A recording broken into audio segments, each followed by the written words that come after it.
What's up, YouTube, man? I'm back with another video, man. I just want to talk about how neediness is a virus.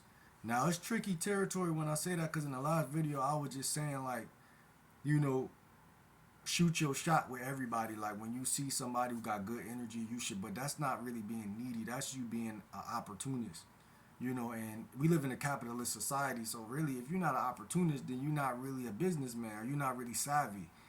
Or even can't even really say you love yourself in most cases. So I wouldn't even say that that's the same vein, you know what I'm saying? But what I say right here, neediness is a virus no matter where it comes from, whether it's food, sex, or attention. So these are three things I see most people fall victim to. Food, sex, attention, like even me, like food is a big one. Like, and again, y'all know I'm on this fruit diet and I'm standing on it, but it's just one thing leads to another. So fasting is really the only thing that really heals a person completely. But fruit can aid that. Herbs can aid that. Most people, they can't find stores where there's herbs, or they don't know how to afford them or whatever. So that's pretty much a downer. But fasting and fruiting can help you. Now, when it comes to sex, listen, bro. A lot of y'all don't even get that. So y'all don't got to worry about that. If you do, you do. Comment down below if you do. Attention, that's the biggest one possibly because it a lot of people move underneath a certain cult or a certain culture or a certain regimen where they feel like if they walk too far out of that regimen, like I said in the last video, doing yoga or going somewhere alone, or it's hard to be alone for a multitude of hours per day. You know what I'm saying? For the average person. Now, everyone's alone anyway. But it's hard to really be alone. Even if you got bad company right there, most people will, how can I say it? They'll feel enmeshed or entrenched in that relationship to a degree. In like a metaphysical ball and chain type of way. And that's a real big issue, you know what I'm saying? But that's the attention part that I'm hitting on, because it's not really like you might not even really want that person's attention, but it's just your lack of ability to escape that situation in reality. Um, I said the truth is that energy is important, and the spine, right? The spine seems to be connected to the pineal. Now I was figuring this shit out. They said the spine equals Kundalini energy, cultivating the crown chakra, culminating the crown chakra near the pineal gland. This energy is connected. This energetic connection is thought to stimulate higher states of consciousness and spiritual awakening, like breathing, stretching, spinal exercises. Such may influence cerebral spinal fluid, CSF for short, flow, indirectly impacting the pineal gland health function. So remember, your spine should be like this, or at least close to it for throughout the whole day. If it goes like this too much, then it's just like that's a sign of weakness. That means you're not eating the right food 9 times out of 10. And we're antennas at the end of the day. But that's another topic. But what I'm saying is that you have to stand on your energy and understand this shit. It says the truth is that energy is important and the spine seems to be connected to the pineal. But I've noticed that certain people is persistent, which is the main quality in certain people. So like again, you are who you hang with, and if you hanging with someone who's very persistent at trying to stress you out or cause riffraff or mischief, first of all, you got to get away from that person. But most people, they just don't got the money or the finances. They just don't know how to do that, and it's very unfortunate. But that person can affect your inner world by just being fucking annoying. And they know how to, like certain parasitic people, they know how to re-engage the negatives and create what I say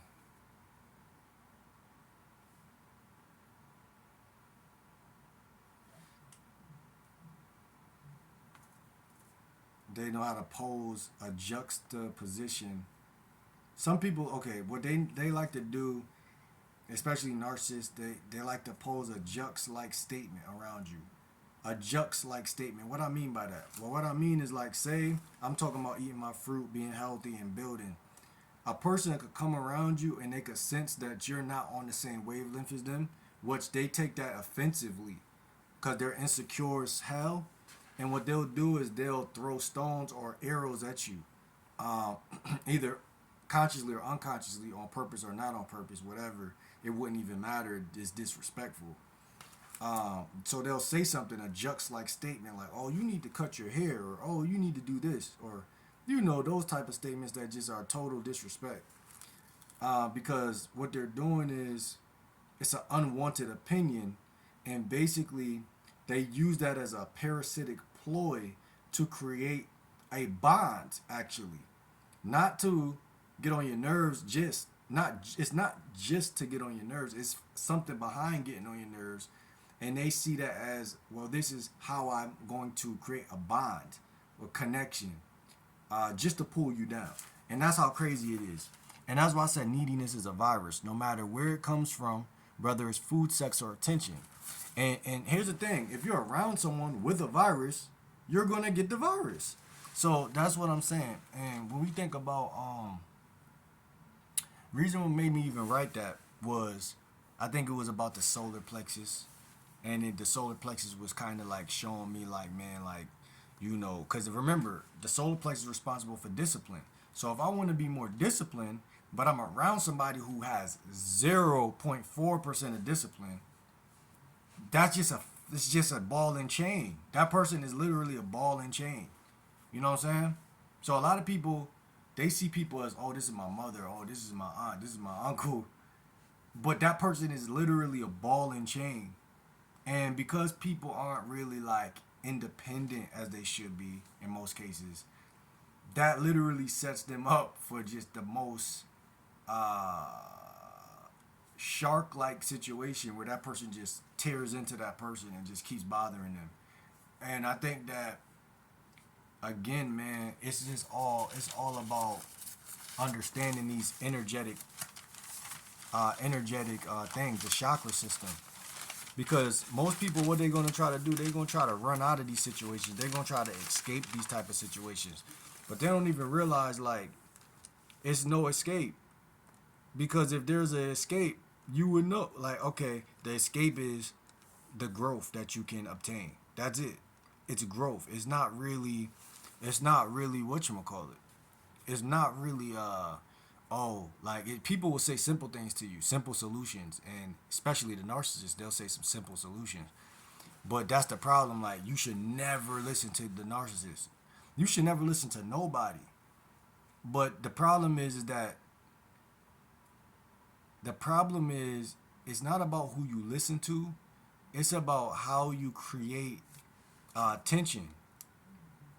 And I'm gonna say that, bro, because the narcissist creates tension. But the only thing that could beat tension is tension, because it cancels itself out. So, like, I'm gonna give you an example. Like, if a narcissist is trying to bother you, but then you match their energy, then it's like they'll start to, like, they'll do two different things if they're a good narcissist. If they're very witty and determined narcissists, what they'll do is they'll start to complain. But if you don't take them serious, they're going to get pissed off. But what they're going to do is they're going to keep trying to get you regardless. Because what they're trying to get you to do is show that you have less power than them. Because they know that by you showing you have less power, by what? Saying, oh, my bad, I was just joking, or explaining yourself. There you go. Explaining. That says to them that I am who I think. And remember, you're not trying to show this person that they're not who they think. You just want to build. That's all you're trying to do is build. But sometimes when you're trying to build, it's like, here this person comes. You know what I'm saying? It's either here this person comes, or hear some type of situation that lands you directly back next to that fool. So it's like, that's what I want to say for a lot of people is like, I'm not trying to show y'all like where you are, but I'm trying to show you where you are, if that makes sense. Like, I'm not trying to say it so you be like, damn, like I'm stuck around this to panic or nothing, but like understand that you are who you hang with, and if you're around these type of people, you have to make moves to get away from these type of people. Because on this channel, I plan on touching on all topics, and I told y'all that already. But I can't touch on all topics if I leave certain key elements out. It's key elements. You know, you ever wonder why a narcissist goes so hard to stop you and drain you?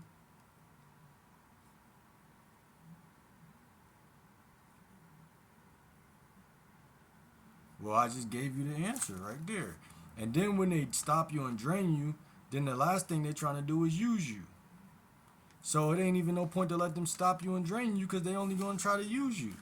And when they use you, you know, it's just it's a juxtaposition. That's what I'm trying to get you to see. So for most men, they just need to focus on themselves. And I'm not just for men, but women too. Whoever's around a fool, they need to focus on themselves, because I just broke it down using, well, the title of this wasn't that, but it was about, what's the title? Neediness is a virus. Sometimes you're not needy. Sometimes you're around someone or close or in proximity to someone who is needy.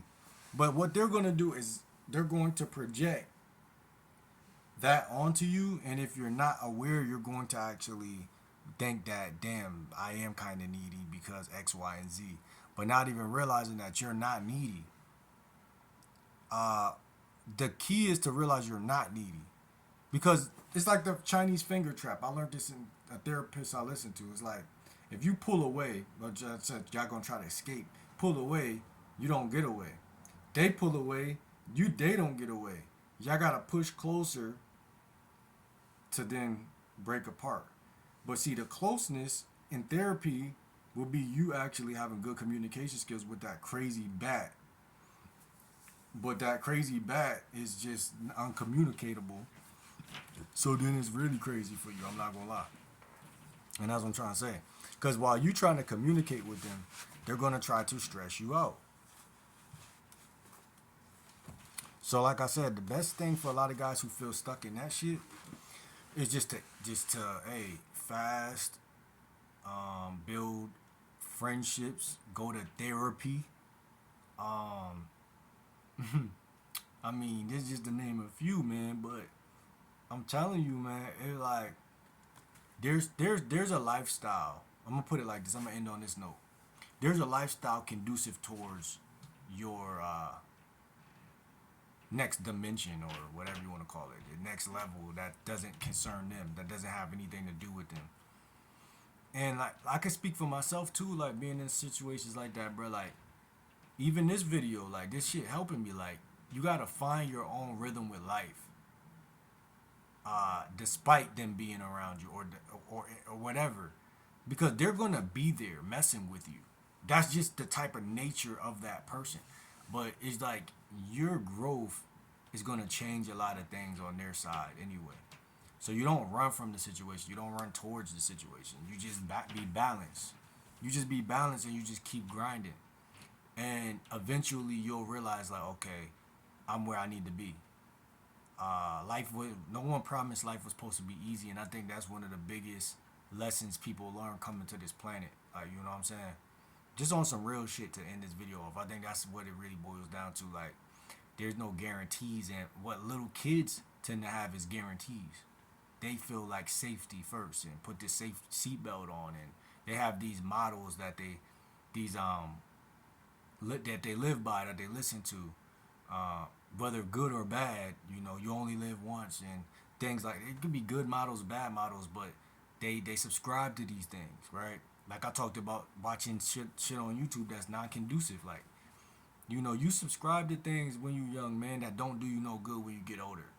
Like stealing or, you know, anything. And these things really need to die off for you to live, bro. On some crazy shit. But it can happen.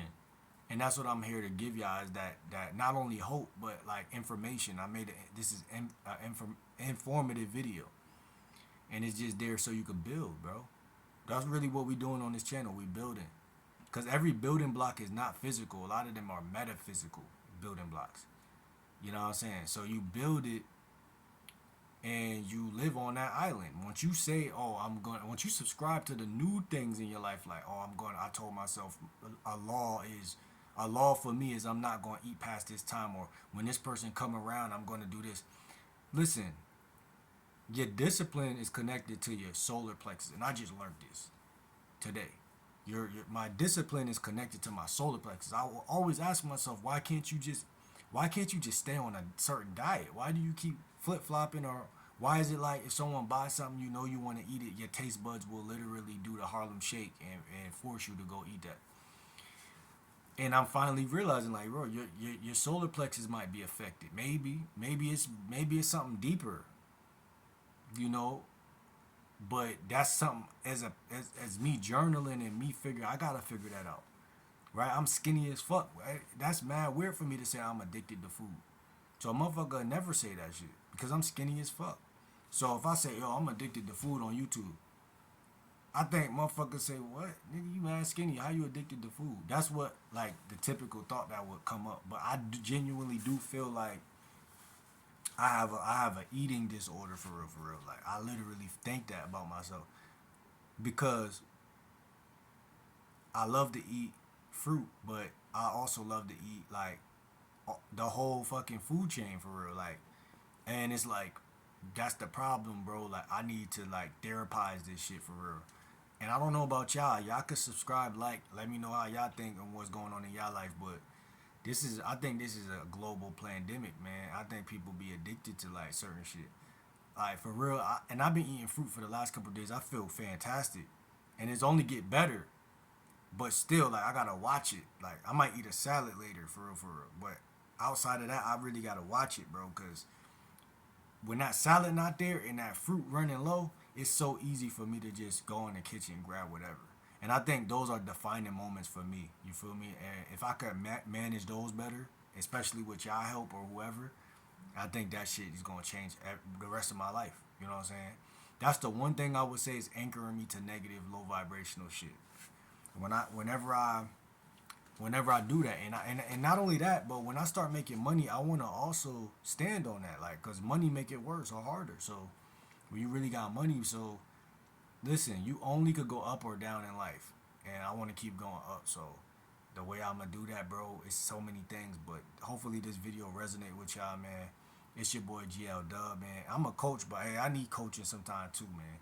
I need therapy sometime too, man. And, you know, cause everything is neurology, first of all. So we could get into that in another video, but the nervous system is important, and that's also affected by the pineal gland in the spine too. So like I said, when you eat fruit, it does give you discipline because your nervous system is being affected by that. Your lack of discipline is when you have your nervous system is off. I don't know why this is how humans are wired or why we work this way, but it is what it is. You have more power when you eat the right foods, period. You feel more strong, and when you feel more strong, you're like, okay, I feel more strong. Like, why would I do some weak shit like fuck up my diet? You naturally think in a strong manner. You know what I'm saying? So, yo, let me know what y'all think down below. It's your boy Coach GL Dub. See you on the next video, man. I'm out.